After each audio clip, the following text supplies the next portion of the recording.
Welcome to This Week in Adventist History. Let's take a look at General Conference sessions which took place during this week. The 9th General Conference session concluded on Sunday, February 12, 1871, having begun 5 days before in Battle Creek, Michigan, with 16 delegates. The session had seen the re-elections of James White as GC President and Uriah Smith as GC Secretary, as well as the election of Adelia Patton Van Horn as the 5th GC Treasurer.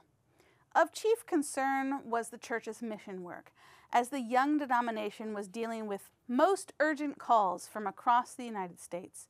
At its second business meeting, the session adopted a resolution encouraging proper men and women, especially the young, to consecrate themselves to the work of God, not simply as ministers and lecturers, but as helpers in the various departments of the cause, in organizing Sabbath schools, visiting from house to house, circulating books, etc., where our lecturers have opened the way. Uriah Smith commented that anyone who heard the appeals that came from the far east and the distant west of the United States could not help but be moved to go to those places in response.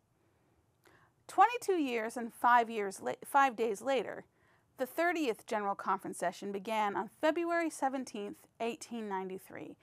This session saw the re-election of Ole A. Olson as GC President, the election of Leroy T. Nicola as the 7th person to become GC Secretary, and the election of W. H. Edwards as GC Treasurer. Much of this session was filled with reports and plans for the church's work, which had extended so much that it was, quote, impossible to give a survey of the field without mentioning the entirety of the United States, as well as places in Europe, Asia, Africa, and Oceania.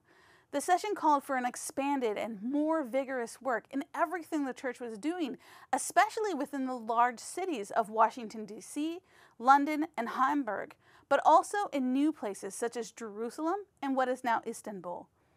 2 years after that, on February 15, 1895, the 31st General Conference session began in Battle Creek, Michigan. Ole A. Olson was the chair and would be re-elected as General Conference President. Nicola and Edwards were also re-elected. When roll was called, 108 delegates joined 22 delegates at large for the meeting. They all then sang hymn number 627, which most likely was Philip Doddridge's hymn, whose first line goes, "My gracious Lord, I own thy right to every service I can pay." Olson then gave his president's address, reporting on what had happened in the church over the previous 2 years, including new missions in places such as Mexico, Brazil, Argentina, Jamaica, India, and what is now Malawi. It must never be forgotten, Olson emphasized in his remarks, that our field is the world and the work is one everywhere.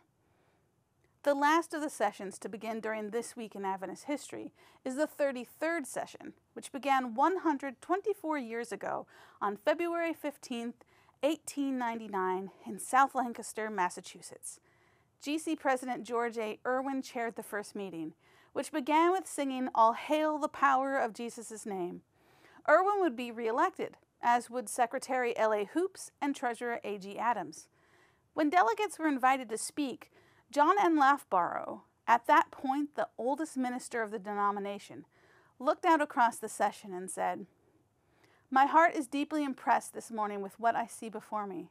My mind naturally runs back to the days when this cause was a great deal smaller than it is now. As I look over this delegation and think that it is only a representation of what God has raised up, I can only exclaim, 'What hath God wrought?'"